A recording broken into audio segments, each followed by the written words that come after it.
이 시간 함께 보실 말씀은 민수기 10장입니다. 민수기 10장 1절에서 10절까지 말씀을 보도록 하겠습니다.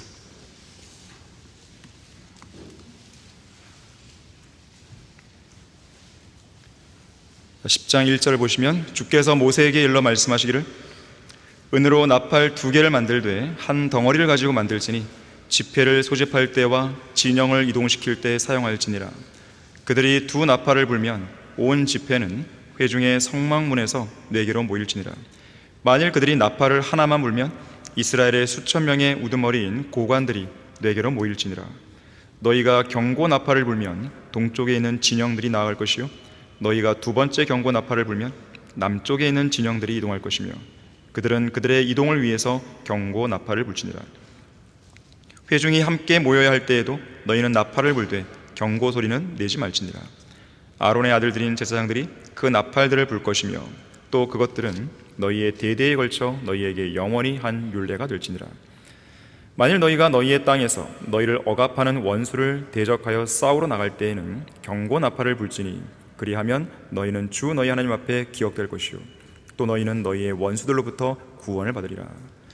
또한 너희 기쁨의 날들과 너희 엄숙한 날들과 너희 매달의 시작에도 너희는 번제물 위에와 화목제의 제물들 위에 나팔로 불지니라. 그리하면 그것들은 너희 하나님 앞에서 너희에게 기념이 될 것이니라. 나는 주 너희 하나님이라 하시니라. 자, 말씀을 위해 다 같이 기도하시겠습니다. 고마우신 아버지 하나님, 항상 저희들을 사랑해 주시고 진리의 말씀으로 선하게 인도해 주시고 또 주님 안에서 늘 평안과 기쁨과 즐거움을 만끽할 수 있도록 해주셔서 감사드립니다. 우리에게는 저 하늘나라에 대한 소망이 있습니다. 이제 곧 주님께서 오셔서 공중에 오셔서 우리의 이름을 부르신다는 그 소망이 있는 것입니다. 또한 우리는 진리의 말씀이 있기에 또 우리는 어떻게 하는 것이 하나님을 기쁘시게 되는 것이고 또 어떻게 하는 것이 올바른 섬김인지 그것을 잘 알고 있기에 우리는 진리 안에서 늘 행하고 진리 안에서 주님을 섬기고 있습니다. 주님은 저희들에게 늘 자애로우시고 늘 선하시며 또 모든 필요한 것들을 채워주고 계십니다. 영적인 필요뿐만 아니라 물질적인 필요까지도 그러한 것입니다. 이 시간 우리는 그러한 하나님의 사랑에 부응해서 영과 진리로 경배를 드리고자 합니다.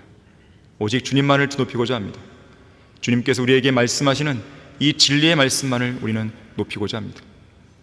이 시간 선포되는 말씀을 통해서 다시 한번 저희들의 마음과 생각을 변화시켜 주시고 우리 안에 끼어있는 어떠한 때들이나 종교적인 거품들을 다 제거할 수 있도록 도와주십시오. 진솔한 마음으로 진실된 마음으로 주님 앞에 다가서게 해주시며 주님께서 영광 받으실 때 우리도 기뻐할 수 있도록 해주십시오. 주 예수 그리스도 이름으로 기도했습니다.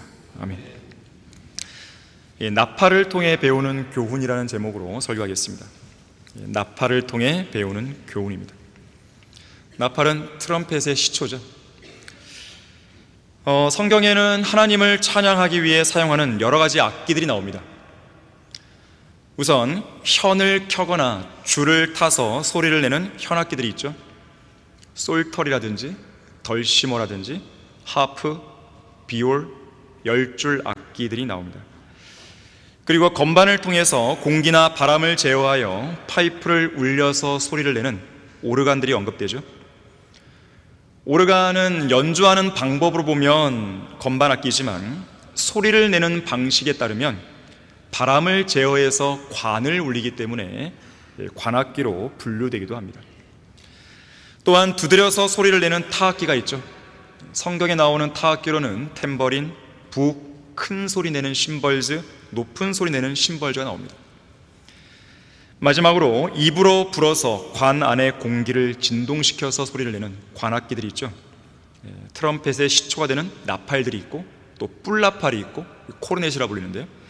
트롬본과 비슷하게 생긴 사베카가 있고 그리고 플루트의 시초라고 할 수 있는 피리가 언급이 되고 있습니다. 악기들은 각기 나름의 음색이 있어요. 현악기들을 비교해보면 하프 같은 경우에는 장중한 소리가 납니다. 장엄하고 무게감 있는 소리를 내는데 음력이 가장 낮은 소리로 다른 어떤 악기에서도 찾아볼 수 없는 초현실적이고 영적이고 아주 신비로운 음색을 지니고 있죠. 바이올린과 비올라의 경우에는 피아노와 비슷한 음색을 갖고 있는데 때로는 가볍고 유쾌하고 수수하고요, 때로는 어둡고 비통하게, 때로는 장난스럽게, 때로는 감동적으로, 때로는 애절하고 비극적이고 슬프게 우리에게 무언가를 이야기합니다. 첼로의 경우에는요, 풍부하고 부드럽고 어두운 소리를 내서 듣는 사람의 마음을 진정시키고 위로해주고 함께 울어주기도 하는 것이죠.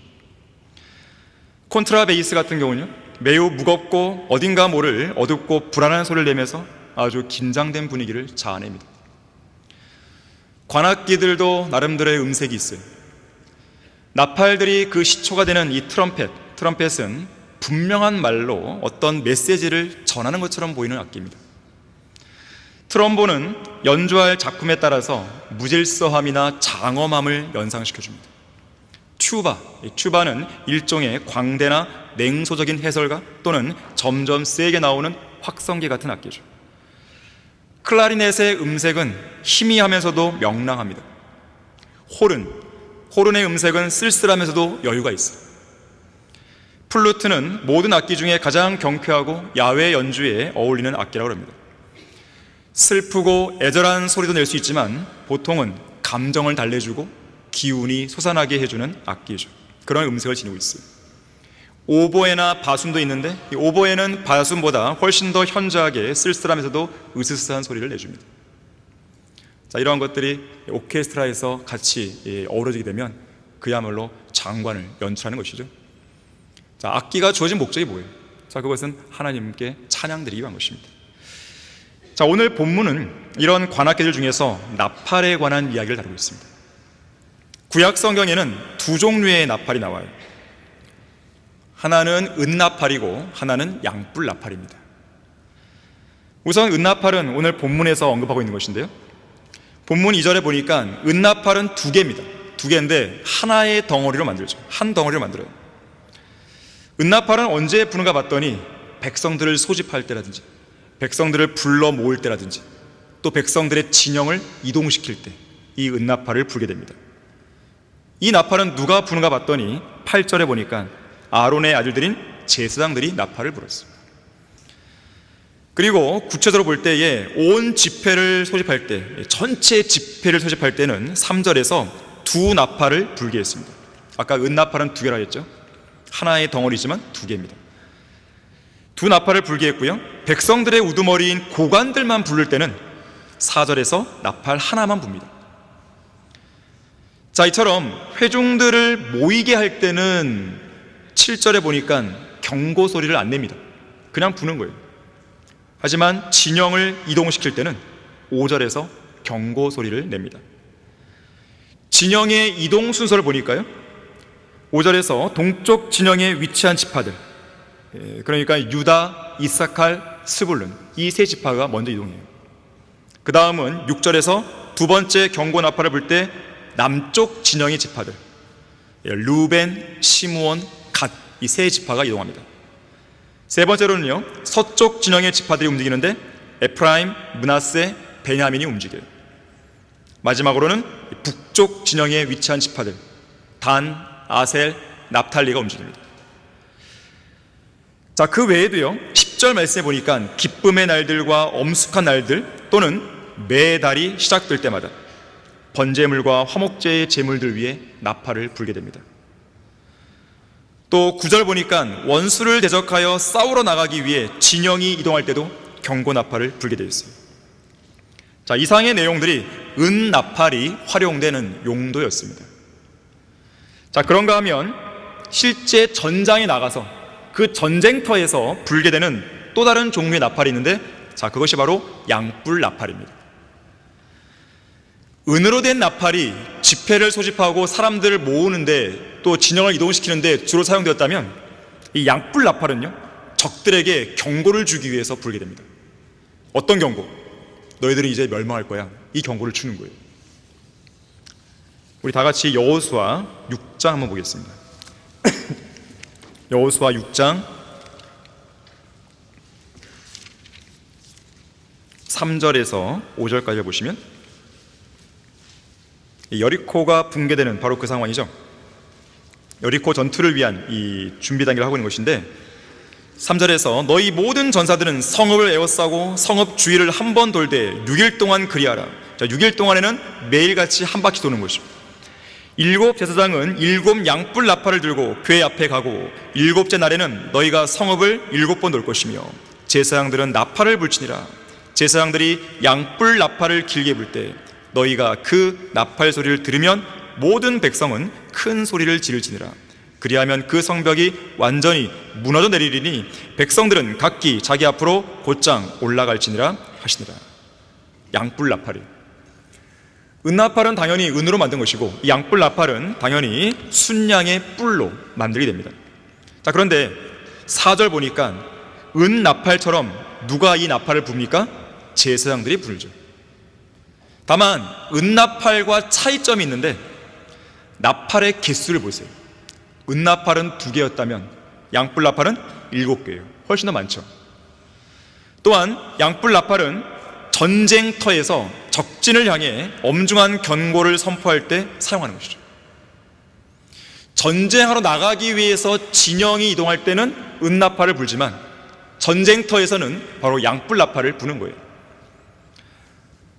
일반적으로 이 고대 전쟁사를 보게 되면 적들을 공격하기 전에 계속해서 시끄럽게 나팔을 불고 북을 치고 고함과 비명을 지르면서 전진을 하죠. 이렇게 하면 어떤 효과가 있냐면 적들의 마음속에는 공포를 심어줍니다. 무시무시한 거죠. 아군들에게는요 사기 진작을 가져오는 거예요. 다시 말하자면 적들에게는 이 나팔을 통해서 두려움의 메시지를 전달하는 것이죠. 아군에게는 용기의 메시지를 주는 거예요. 앞에 설명드렸지만 나팔은 그 음색이 어떤 거예요? 모종의 말이나 음성 혹은 어떤 메시지를 전달하는 그런 악기인 것입니다.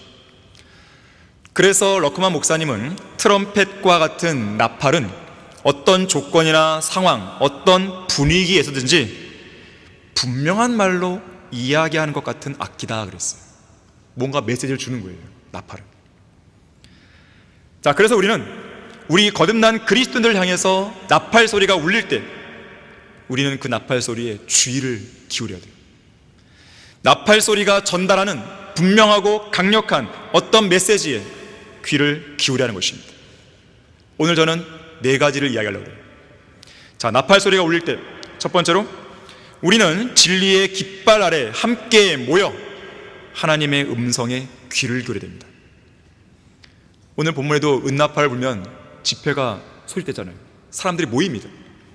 자, 우리도 나팔 소리가 울릴 때 진리의 깃발 아래 함께 모여서 하나님의 음성에 귀를 기울여야 돼요. 자, 나팔 소리는 기본적으로 모이라는 신호예요. 함께 모여 일치된 마음과 단결된 행동으로 한데 뭉치고 결집하라는 신호죠.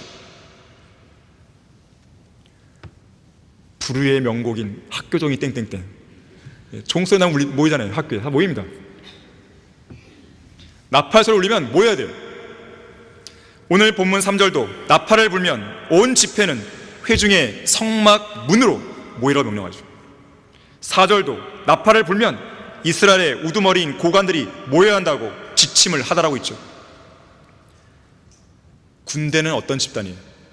나팔 소리에 반응하고 나팔 소리에 움직이는 집단입니다. 1948년 우리나라 군대가 처음 창설되었을 당시에 지금은 추억 속으로 사라졌지만 나팔을 부는 소위 나팔수들이 있었습니다. 이들은 주로 기상 점호 때, 취침 점호 때, 국기 개양식이나 하강식 때 나팔을 불었습니다. 전투나 훈련이 있을 때는 하급 부대에 명령을 전달하는 전령 역할을 하게 됐습니다. 그리고 한창 전투 중일 때는 병사들의 사기를 북돋워주는 역할도 했습니다.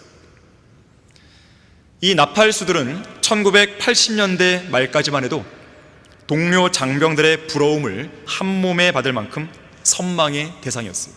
일단 멋있잖아요.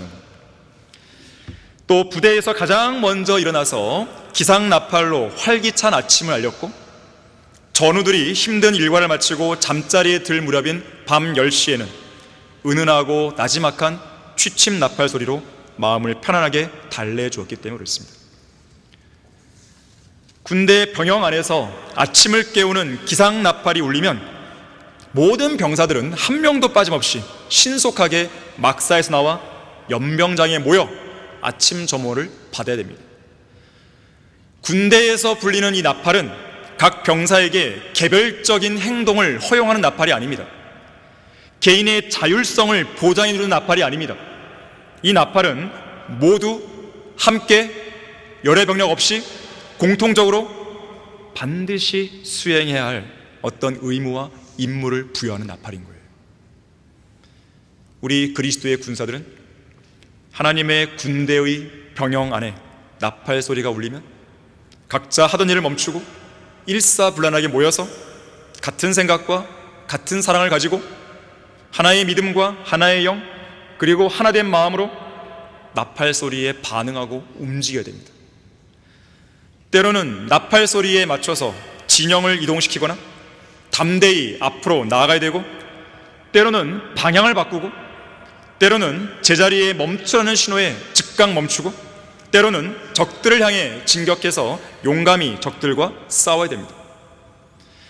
또한 나팔 소리가 울리면 함께 모여 영과 진리로 경배를 드려야 되고, 하나님의 말씀을 주의 깊게 들어야 되며, 때로는 합심해서 깨어 기도함으로써 적들의 강력한 요새를 무너뜨려야 되는 것이고, 때로는 진리의 기치를 높이고, 때로는 사자처럼 담대하게 복음을 전파하면서 치열한 영적 전장에서 한바탕 대적들과 맞서 싸워야 되는 것이죠. 우리가 속해 있는 성경침례교회는 기드온의 300용사 같은 최정예 병사들로 구성된 특수부대요 군사 집결지입니다. 우리는 나팔 소리를 들을 때 이곳 군사 집결지에서 신속하게 모여 점호를 받고 찬양의 나팔을 부르며 우리의 사기를 진작시켜야 되는 것이죠. 또한 만왕의 왕이요 만주해 주신 전능하신 하나님, 우리의 대장이신 주 예수 그리스도의 호령과 명령에 귀를 기울이고 그 명령을 하나도 빠짐없이 온전히 수행해야 되는 것입니다. 저는 지금 예수 그리스도의 호령과 명령이라고 했어요. 성경에서 예수 그리스도의 호령과 명령은, 즉 하나님의 음성은 하나님의 나팔 소리로 묘사가 됩니다. 하나님의 음성은 하나님의 나팔 소리. 자, 앞에서 군대는 나팔 소리에 반응하고 움직이는 집단이라고 말했는데요, 우리 그리스도의 군사들은 하나님의 나팔 소리로 묘사되는 하나님의 음성에 즉각적으로 반응하고 일사불란하게 움직일 수 있어야 됩니다. 하나님의 나팔 소리는 불분명한 소리가 아니에요. 하나님의 명령은 애매모호하지 않습니다. 하나님의 명령은 너무나 확실하고 분명한 소리입니다. 고린도전서 14장 8절에서 만일 나팔이 불확실한 소리를 내면 누가 전쟁 준비를 하겠느냐고 반문하고 있습니다. 못하는 거죠. 그만큼 나팔을 불 때는 전쟁을 준비하라는 것인지, 약속된 집결지로 지금 당장 모이라는 것인지, 싸우러 나가라는 소리인지, 퇴각하라는 명령인지, 진영을 이동시키라는 명령인지 분명하고 확실한 소리로 나팔을 불어야 되는 것입니다. 자, 이렇듯 하나님의 나팔 소리는 누구나 쉽게 알아들을 수 있을 만큼 뚜렷하고 분명한 음성이요, 어느 누구도 오해할 수 없는 확실한 명령입니다. 이를테면 이런 식의 명령이에요. 너는 하나님 앞에 부끄럽지 않은 일꾼으로 인정받도록 진리의 말씀을 공부하라. 뭐 애매모호한 게 없죠. 기도로 분투하고 기도로 협력하라. 너무나 분명한 명령이죠. 말씀을 전파하라. 때를 얻든지 못 얻든지 항상 대비하라. 내가 거룩하니 너희도 거룩하라. 음행을 피하라. 탐심을 버리라. 하나님의 능하신 손 안에서 겸손하라. 믿음 안에 굳게 서서 마귀를 대적하라. 세상을 사랑하지 말라. 너희 몸을 하나님께서 기뻐하시는 거룩한 산 제물로 드리라. 이 세상과 일치하지 말고 마음을 새롭게 함으로써 변화를 받아 하나님의 선하시고 기뻐하시고 온전히 뜻이 무엇인지 입증하도록 하라. 화평의 띠 안에서 성령의 하나됨을 지키도록 열심히 노력하라. 옛사람을 벗어버리고 새사람을 입으라. 예수 그리스도라는 지식 안에서 자라가라. 저는 성경에 나오는 명령들 일부만을 제시한 거예요. 어떤 명령도 불분명하지 않습니다. 어느 누구라도 알아들을 수만큼 이 명령은 지금 이 순간도 하달되고 있는 거예요.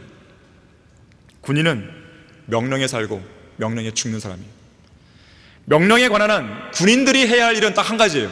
즉각적인 순종입니다. 다른 건 없어요. 변명? 아니에요. 미루는 것? 아니에요. 즉각적인 순종이에요. 이거 말고는 없습니다. 네, 하겠습니다. 순종은 말이 아니라 행동이 있죠. 특히 하나님의 나팔 소리, 곧 하나님의 음성과 호령과 명령에 귀를 기울이고 행동하는 믿음을 보이면 반드시 하나님의 위대한 역사를 경험합니다. 전쟁의 승리를 말할 것도 없고 하나님께서 행하시는 위대한 놀라운 섭리적인 역사를 경험하는 거예요. 예를 들면 이렇습니다. 행동하는 믿음은 중풍병자를 예수님께 메고 온 사람들로 하여금 지붕을 뜯어내게 하죠. 그렇게 했을 때 중풍병자가 치유되는 역사가 일어났죠. 행동하는 믿음은 예수님의 발에 향유를 붓고 눈물로 발을 씻은 여인으로 하여금 향유 옥합을 깨트리게 했죠. 그렇게 했을 때 그 여인은 죄를 용서받았죠. 행동하는 믿음은 기드온의 300용사로 하여금 항아리를 깨트리게 했죠. 그렇게 했을 때 위대한 승리가 있었죠. 행동하는 믿음은 성도로 하여금 구하고 찾고 두드리게 하죠. 그렇게 했더니 구하게 되고 찾게 되고 문이 열리는 것이죠. 행동하는 믿음은 이스라엘 백성들로 하여금 이 뚝까지 넘치고 상당히 빠른 속도로 흐르는 요단 강물 속으로 발을 한 발짝 내딛게 했죠. 그렇게 했을 때 요단 강물이 위에서부터 끊어지는 하나님의 위대한 역사를 봤죠. 행동하는 믿음은 베드로로 하여금 예수님의 명령에 따라 깊은 물에 그물을 던지게 했죠. 그렇게 했을 때 그물이 찢어지는 위대한 역사를 목도하게 되었고, 더 나아가서는 베드로로 하여금 사람을 낚는 어부가 되게 하신 것이죠. 성경에는 그러한 내용들로 가득 차 있는 거예요. 나팔 소리가 울릴 때, 두 번째로 나팔처럼, 나팔의 그 소리처럼 실제로 여러분의 목소리를 높이고 외쳐야 됩니다. 우리 다 같이 이사야 58장 1절을 보겠습니다.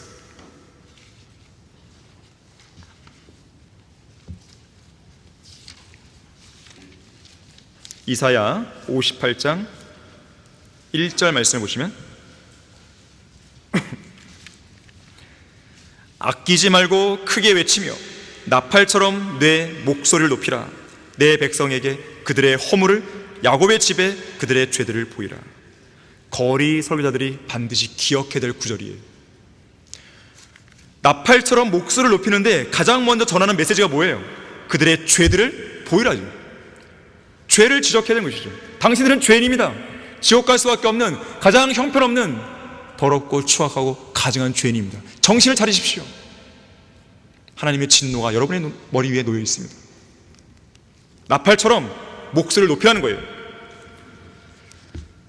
프랑크 왕국의 왕이었죠. 샤를마뉴. 샤를마뉴의 군대가 이 모슬렘 군대와 싸운 적이 있었습니다. 스페인 북부 피레네 산맥에 위치한 론세스 발레스라는 지역에서 이 사라센 군대, 옛날에는 사라센 그렇게 말했는데 모슬렘 군대와 싸운 거예요. 싸우다가 이 샤를마뉴의 군대가 뒤로 밀리게 됩니다. 열세에 몰리는 것이죠. 그때 샤를마뉴의 휘하 장군인 이 롤랑이라는 사람이 혼신의 힘을 다해서 힘을 다해 나팔을 큰 소리로 붑니다. 그때 공세를 퍼붓던 사라센 군대가, 모슬렘 군대가 크게 울리는 나팔 소리에 겁을 집어먹고 순식간에 그 군대 전체가 아수라장이 되어버린 것이죠. 나팔을 얼마나 세게 불었던지 거대한 폭발음을 내면서 나팔이 두동강 나버렸다는 이야기가 전해지고 있습니다. 이처럼 우리 역시 죄인들을 향해서 그리스도의 복음을 증거할 때 바로 이 정도로 강력하게 목소리를 높이고 큰 소리로 외쳐야 되는 것이죠. 그들의 가증하고 더럽고 추악한 죄들의 실상을 적나라하게 알리고 그들의 눈앞에 펼쳐 보여주면서 그들의 간담을 서늘케 할 수 있어야 되는 것입니다. 우리 교회에는 많은 거리 설교자가 있습니다. 신실하게 잘하고 있습니다. 그러나 한 가지 당부드리는 것은 지금까지 잘해오셨지만 앞으로도 더 잘하셔야 됩니다. 여러분에게 그 거리에서 주어진 그 강단은 하나님이 주신 강단이에요. 하나님께서 영적인 권위를 가지고, 하나님의 말씀의 권위를 가지고 그리스도의 복음을 전파하라고 그리스도의 대사들에게 주어진 그 권위 있는 강단입니다. 잘하셔야 돼요. 그곳에서 승부를 내셔야 됩니다. 적들에게, 죄인들에게, 마귀의 세력들에게는 엄중한 경고를 주는 것이고, 죄인들을 향해서 지금 당장 구원받지 않으면 안 된다는 그런 급박하고 긴급한 그런 메시지, 강력한 메시지를 전해야 됩니다. 이 죄에 대한 두려움을 느끼게 돼요. 죄에 대한 심판에 대한 두려움을 느끼게 돼요. 지옥에 대한 무서움을 느끼게 됩니다. 여러분이 전파하는 그 현장에서 여러분의 몸에서는 마치 지옥불 냄새나듯이 그런 냄새나듯이 해드리셔야 되는 것이에요. 그렇게 강력한 메시지를 전하지 않으면 안 되는 것입니다. 저는 종종 순회 설교를 갔을 때에 그런 메시지를 전한 것입니다. 지옥불은 언제라도 여러분을 삼키기 위해서 만반의 준비를 가지고 있다는 거죠. 조나단 에드워즈가 했던 그 설교를 인용하는 것이에요. 하나님께서는 여러분을 향해 분노하고 계십니다. 하나님은 여러분을 사랑하시는 게 아닙니다. 하나님의 사랑을 받으려면 십자가로 나와야 됩니다. 하나님이 왜 죄에 분노하시고, 하나님은 죄에 대해 분노하시고 죄를 지은 여러분을 향해 분노하기 시작하는 것을 알려주는 것이죠. 왜 이 땅에 재앙이 있다고 생각하십니까? 그러면서 죄에 대한 경고를 알려주는 거예요. 저는 딱 한 가지예요. 그들 단지 협박하는 게 아니라, 위협하려는 것이 아니라 하나님을 두려워하기를 바라는 것이고, 지옥과 영원한 불못에 대한 두려움을 느끼게 하는 거예요. 자, 그러한 두려움을 느낀 사람만이 구세주의 필요성을 깨닫기 때문에 그렇습니다. 하나님의 나팔수들인 설교자들은요, 상황에 따라서 은나팔을 불어야 할 때도 있고 상황에 따라서는 양뿔 나팔을 불어야 할 때가 있습니다. 영적인 측면에서 보자면 은나팔을 부는 건 이런 의미예요. 이런 설교입니다. 회중들에게 믿음 안에서 용기를 북돋아주거나 하나님을 섬기는 데 있어서 도전을 주고 동기를 부여하는 설교예요. 하지만 양뿔 나팔을 부는 것은 죄에 대한 경고입니다. 양심을 찌르는 거예요. 책망, 회개로 초대하는 그런 설교를 의미합니다. 근데 아까 보았듯이 은나팔의 개수보다 양뿔 나팔의 개수가 3배는 더 많은 거예요. 그 말은 뭘까요? 회중들에게 믿음 안에서 용기를 북돋아주거나 어떤 도전을 주고 동기를 부여하는 설교보다도 상대방의 죄를 깨닫게 하고 양심을 찔러주고 죄와 세상과 육신에 대해서 철저하게 죽게 만드는 그런 강력한 말씀, 그런 설교를 더 많이 하라는 거예요. 이런 교훈을 우리에게 주는 것이죠. 자, 이처럼 여러분들은 죄인들을 향해서 나팔처럼 목소리를 높이고 크게 외칠 수 있어야 됩니다. 나팔 소리가 울릴 때, 세 번째로, 우리는 적들을 향해서 승리의 함성을 외치며 용감하게 전진해야 됩니다. 우리는 군인이에요. 첫째도 군인, 둘째도 군인, 셋째도 군인입니다. 우리가 즐겨 부르는 찬송 중에 이런 찬송이 있죠. 행군 나팔 소리에 주의 호령 났으니 십자가의 군기를 높이 들고 나가세요. 선한 싸움 다 싸우고 의의 면류관 받았으리라. 선한 싸움 다 싸우고 의의 면류관, 예루살렘 성에서 면류관 받으리라. 저 요단강 건너 우리 싸움 마치는 날 의의 면류관 예루살렘 성에서. 우리는 나팔을 불면서 전진해야 됩니다. 나팔 소리로 적들의 기세를 꺾어버리고 적들을 완전히 제압해야 되는 것이에요. 앞서 얘기했듯이 나팔 소리는 하나님의 음성입니다. 그렇게 본다면 우리는 하나님의 말씀으로 상대방을 제압할 수 있어야 됩니다. 죄인들을 제압할 수 있어야 됩니다. 구원받지 않은 죄인들을 제압할 수 있어야 됩니다. 세상적인 교인들을 제압할 수 있어야 돼요. 세상의 수많은 교회들을 제압할 수 있어야 돼요. 우리에게 주어진 바른 성경인 한글 킹제임스 성경으로 그렇게 할 수 있어야 됩니다. 남아프리카 공화국을 위시한 아프리카 여러 나라에서요, 주로 축구 경기를 응원할 때 사용하는 긴 나팔이 있어요. 이 악기 이름이 바로 부부젤라라는 악기예요. 부부젤라. 이 악기의 명칭의 기원에 관해서는 논란이 있긴 하지만요, 대부분은 여기에 동의하고 있습니다. 이 남아공 최대 부족인 줄루족이 있는데요, 이 줄루족이 사용하는 줄루어가 있습니다. 이 줄루어에 따르면 시끄러운 소리를 만든다는 말이에요. 시끄러운 소리를 만든다, 이 부부젤라의 뜻이 거기에서 유래했을 가능성이 있다는 거죠. 높다는 거죠. 이 나팔은요, 길이가 긴데 길이가 60cm에서 150cm까지 길이가 다양합니다. 이 언뜻 소리를 들으면, 그 나팔 소리를 듣게 되면, 이 부부젤라의 소리를 듣게 되면 코끼리가 뿌 하면서 우는 소리처럼 들려요. 근데 그 소음이요 엄청나게 큽니다. 듣고 있기가 상당히 거북해요. 예전에 남아공 월드컵 때 이 남아공 사람들 거기 가지고 뿌 계속 부은 거예요. 소음 강도가 무려 127데시벨. 가늠이 잘 안 되시죠? 잔디 깎는 기계 아시죠? 잔디 깎는 기계가 돌아가는 소리를 측정하면 소음 강도가 90이에요. 90데시벨. 전기톱 알죠? 전기톱도 상당히 높잖아요? 이것은 100데시벨. 자동차 경적 소리를 멀리서 듣는 게 아니라 가까이 거기서 딱 듣게 되면 110데시벨 나와요. 기차 소리도 110데시벨. 특히 사격장에서 사격하는 소리는 115데시벨이에요. 이것보다 훨씬 높은 것이 바로 이 부부젤라 악기입니다. 그런데 이 부부젤라, 이 나팔을 한두 명도 아니고 수천, 수만 명이 계속 불어대면 어떻게 될까요? 도저히 견딜 수 없는 그 소리가 굉음으로 폭발음처럼 터져 나오는 것이에요.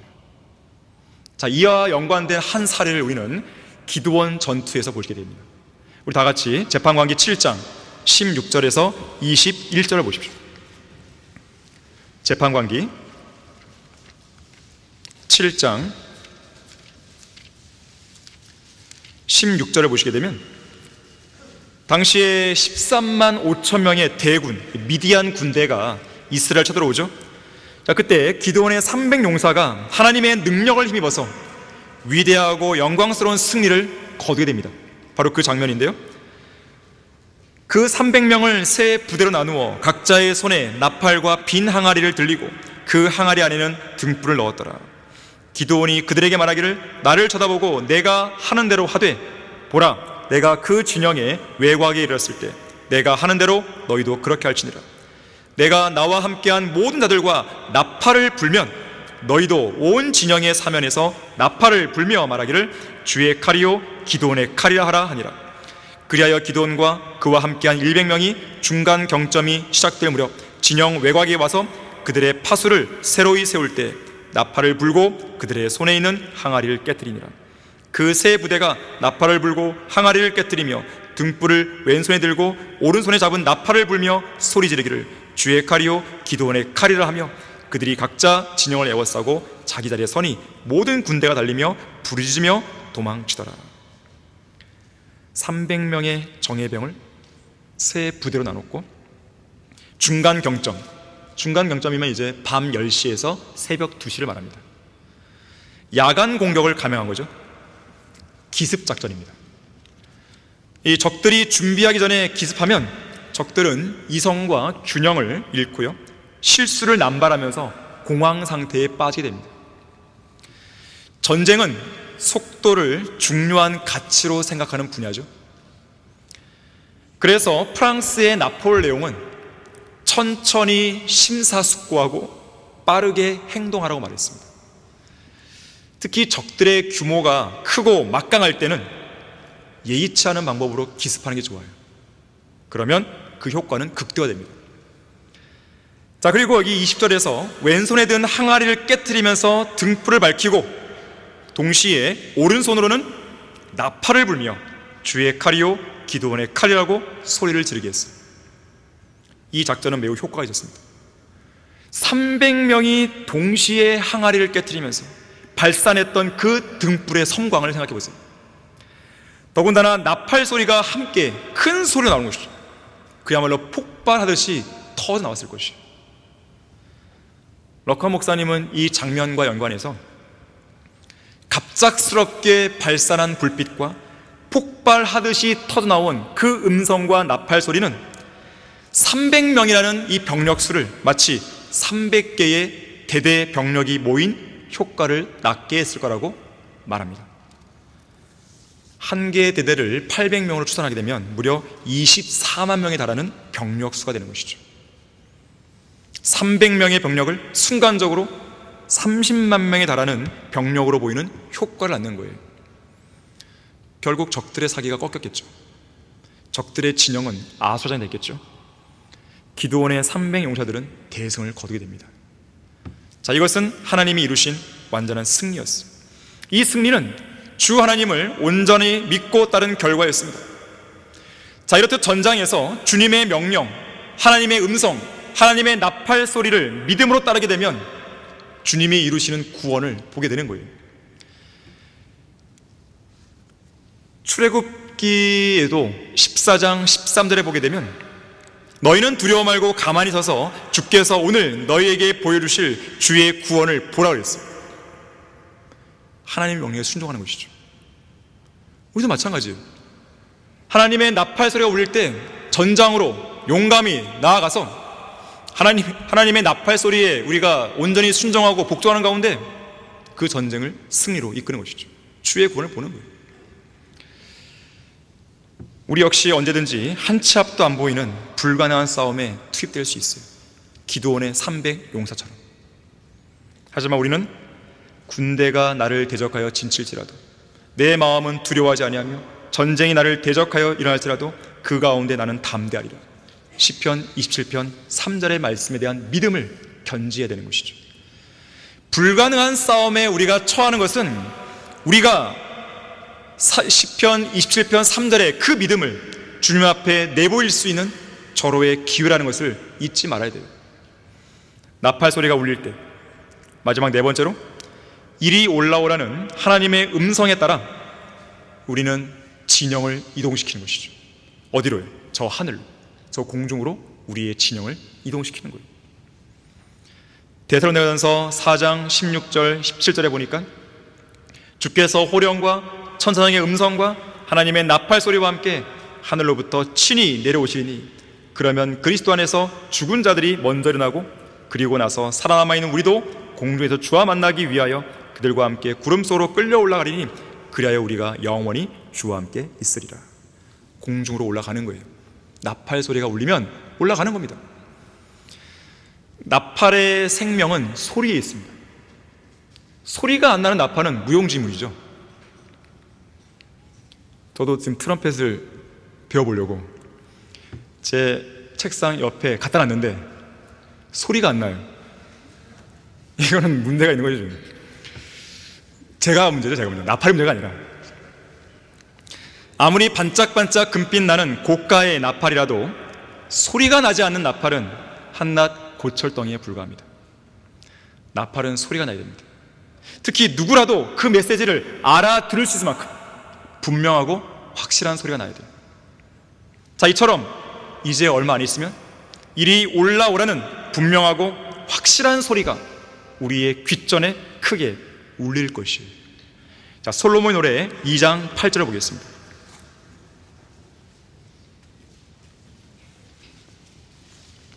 솔로몬의 노래 2장 8절부터 13절을 읽을 텐데요. 내 사랑하는 이의 목소리로다. 보라, 그가 산들 위로 뛰며 작은 산들 위로 가볍게 뛰며 오는도다. 나의 사랑하는 이는 노루나 어린 사슴 같나니 보라, 그가 우리의 벽 뒤에 서서 창문으로 들여다보며 창살을 통해 몸을 내보인도다. 나의 사랑하는 이가 내게 일러 말하기를 나의 사랑, 나의 어여쁜 자야, 일어나 떠나자. 보라, 겨울도 지나고 비도 그쳐 사라졌으며 땅에는 꽃들이 피고 새들이 노래하는 때가 왔도다. 산비둘기의 소리가 우리의 땅에서 들리는도다. 무화과 나무는 푸른 무화과들을 내고 포른 엉쿨은 부드러운 포도로 좋은 향기를 내는도다. 나의 사랑, 나의 어여쁜 자야, 일어나 떠나자 하였도다. 자, 8절에서 분명 내 사랑하는 이의 목소리로다 그랬어요. 목소리, 하나님의 나팔 소리예요. 호령이에요. 천사에게 음성입니다. 이 목소리는 휴거가 일어날 때 저 공중에서 신랑이신 예수님께서 우리의 이름을 부르실 그 목소리예요. 우리 거듭난 성도들의 이름을 부르실 내 사랑하는 이의 이 목소리는 우리 그리스도인들이 지금도 간절히 기다리고 있는 목소리인 것이죠. 특히 하늘에서 천둥 번개가 치는 날 혹시 우리를 부르시는 그 목소리가 들리지 않을까 하여 우리는 우리의 두 귀를 쫑긋 세우는 것이죠. 그래서 우리는 호령과 천사장의 음성과 하나님의 나팔 소리가 들려오기를 오매불망 기다리는 거예요. 우리의 천한 몸을 부활하신 예수 그리스도의 몸처럼 영광스러운 몸으로 눈 깜짝하는 순간에 변화시킬 이리 올라오라는 그 호령을 듣고 싶어 우리는 귀를 기울이고 있는 것입니다. 고린도전서 15장 52절에서는 이 음성을 가리켜서 마지막 나팔 소리로 표현합니다. 마지막 나팔 소리.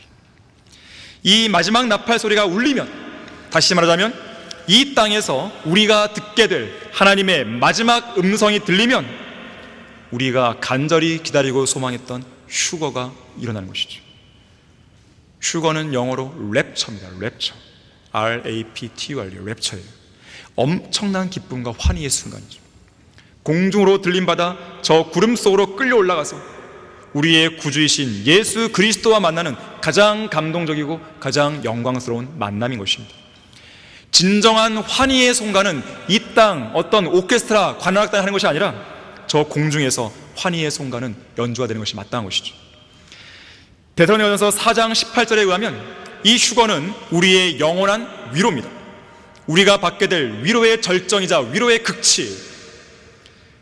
이 마지막 나팔 소리는 1년 365일 하루 24시간 중 그 어느 때라도 울릴 수 있습니다. 학교에서 열심히 공부하고 있거나 직장에서 땀 흘려 일할 때 울릴 수 있고요, 고단한 하루를 마치고 침상에 누워 잠들려 할 때도 울릴 수 있습니다. 한창 깊은 잠에 빠져 꿈나라로 가 있을 때 우리의 귓전을 울릴 수 있습니다. 아침 일찍 이부자리에서 한껏 기지개를 펴며 일어날 때 그 소리가 들릴 수도 있습니다. 어쩌면 우리가 설교를 듣고 있는 이 순간에 그 마지막 나팔 소리는 울릴 수도 있는 거예요. 지금 이 순간 마지막 나팔 소리가 울리면 여러분은 저 하늘로 끌려 올라갈 수 있다는 확신이 있습니까? 지금 죽어도 하늘나라에 갈 수 있다는 확신이 있는 성도는 지금 나팔 소리가 울리면 올라갈 수 있다는 확신을 갖고 있을 수 있는 거예요. 특히나 공중재림인 휴거 때 주님이 우리의 이름을 부르시기 바로 직전에 먼저 하실 행동이 있습니다. 그게 뭐냐면 그분의 몸을 내보이는 거예요. 마치 창살로. 아까 우리가 읽었잖아요. 솔로몬의 2장 9절에서 보라, 그가 우리의 벽 뒤에 서서 창문으로 들여다보며 창살을 통해 몸을 내보인다 그랬어요. 그리고 나서 얼마 있다가 나의 사랑을 떠나자는 거예요. 여기서의 벽은 단순히 지상에 있는 그런 벽으로 생각하시면 안 됩니다. 휴거와 연동시켜야 돼요. 문자 그대로 보자면 이 땅에서의 벽이겠지만, 어느 집, 건물 벽 그런 거겠지만 우리는 지금 휴거를 다루고 있습니다. 이 휴거와 관련해서는 이 땅의 벽이 아니라 저 하늘에 있는 벽이에요. 그게 뭘까요? 깊음, 유리바다. 저 유리바다의 표면은 얼어있어요. 마치 벽처럼 단단한 거예요. 거울처럼 단단한 겁니다. 그 벽을 상기시켜 주는 것이죠. 이 깊음, 이 물에는 벽이 있고 창문도 있고 창살도 있어요. 욥기 38장 10절에 따르면 빗장들도 있고 문들이 있습니다. 솔로몬 노래 2장 9절은 창문과 창살을 언급하죠. 자, 그래서 예수님께서는 공중으로 오실 휴거 때 거대한 물덩어리, 깊음의 표면, 바로 이 벽 뒤에 서서 창문으로 이곳 지구를 들여다보며 창살을 통해서 우리에게 몸을 내비치시는 것이죠. 그리고 얼마 안 있다가, 얼마나 지날지는 모르겠어요. 얼마 안 있다가 우리의 이름을 부르시는 음성, 마지막 나팔 소리를 크고 분명하게 발산하시는 것이죠. 이와 관련해서 럭커 목사님이 이렇게 설명합니다. 들어보세요. 주님께서 우리에게 모습을 나타내시는 시간과 아까 창살을 통해 보이는 시간과 주님께서 우리의 이름을 부르시면서 우리를 불러 올리시는 그 시간 사이에 얼마나 많은 시간이 흐를지 우리는 알지 못한다. 그러나 만일 조금이라도 시간이 흐른다면 모르긴 몰라도 모든 그리스도인들은 일단의 광기 어린 사람들처럼 이리저리 뛰어날 것이다. 가령 하나님의 나팔 소리를 들을 때 당신이 아내와 차에 동승하고 있다고 가정해보자. 당신과 아내 두 사람은 그 소리를 들었을 때 서로를 쳐다보면서 서로 자신의 배우자가 자신을 미쳤다고 생각하지 않기를 바라면서 서로에게 동시에 말하겠죠. 내가 방금 들은 것을 당신도 들었어? 그 뒤 차창 밖을 내다보니 저 하늘에 계신 예수 그리스도의 큰 얼굴이 눈에 들어옵니다. 그때 당신 안에 계신 성령께서 말씀하시죠. 저분이 주님이시다. 저분이 너를 사랑하시는 분이고 너를 구원하신 분이다. 그러자 두 사람은 불현듯 깨닫는다. 바로 그거야. 휴거. 바로 그거야. 주님께서 우리를 이제 곧 본향으로 부르려고 하시는 거야. 그때 교통이 마비된다. 왜냐하면 차들 사이사이에 흩어져 있는 그리스도인들이 도로 한가운데 차를 세우고 여러분 구원받아야 돼요. 구원받아야 됩니다. 주님께서 지금 돌아오고 계십니다. 이렇게 외치고 있기 때문이다. 그러나 완고한 죄인들은 당신들을 저주하며 종교적인 얼간이와 광신자로 취급한다. 바로 그때 그 다음 나팔 소리가 울려 퍼진다. 나의 사랑, 나의 얼굴자야, 일어나 떠나자. 그리고 사라지는 것이죠. 결론적으로 1930년경 아프리카에서 선교사로 평생을 지냈던 노부부가 사역을 마감하고 미국 뉴욕으로 돌아오게 됩니다. 그들이 뉴욕 항구에 도착했을 때 선착장에는 수많은 인파가 몰려 있었고 이 팡파르가 울려 퍼지고 있었어요. 자세히 보니까 미국의 유명한 비행사 린드버그를 환영하는 행사였습니다. 이 린드버그가 어떤 사람이냐면 프로펠러 하나만 달린 그 비행기를 타고요, 보통 이것을 단발기라고 그러는데 이 비행기를 타고 그야말로 목숨을 건 대서양 횡단 비행을 한 거예요. 그걸 성공적으로 마친 겁니다. 성공적으로 마친 다음에 바로 이 선교사 노 부부가 탔던 이 배를 함께 타고 고향으로 돌아오는 길이었어요. 그래서 사람들은 린드버그를 이제 환영하면서 그렇게 팡파를 울리고 있었던 것이죠. 자, 그런데 한평생 아프리카에서 복음과 진리를 전파하면서 보내고 온 몸과 온 혼이 피곤해 지쳐 돌아온 그들, 이 노부부를 환영해 주는 사람이 한 명도 없었던 것이죠. 그래서 이 노부부는 주님의 사역과 전혀 무관한 그런 비행을 마친 린드버그가 군중들의 열렬한 환호를 받는 것에 실망하게 됩니다. 저 사람도 환영받는데 왜 우리는 환영받지 못하는 것인가? 무척 실망스러운 마음이 들었어요. 그들은 갈 곳도 없어서 쓸쓸한 마음으로 허름한 호텔로 들어갑니다. 그 방에 들어서자 이 부부는 통곡하며 부르짖어요. 하나님, 우리는 아프리카 오지에 가서 복음을 증거하느라 한평생을 보내고 돌아왔습니다. 하지만 우리를 환영 나온 사람이 아무도 없었습니다. 그러나 겨우 대서양을 횡단한 린드버그를 위해서는 전 뉴욕 시민이 환영을 하고 있으니 어찌 이럴 수가 있겠습니까? 그때 하나님의 음성이 들려옵니다. 나의 사랑하는 자녀들아, 린드버그는 고향에 돌아온 곳이지만 너희들은 아직 고향에 돌아오지 않았지 않냐?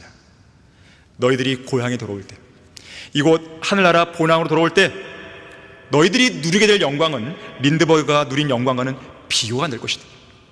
너희를 환영하기 위해 천사들이 나팔을 불 것이고 너희보다 먼저 하늘나라에 온 수많은 성도들이 너희들을 마중 나올 것이고 특히 내가 직접 너희의 손을 잡고 새 예루살렘으로 인도할 것이다.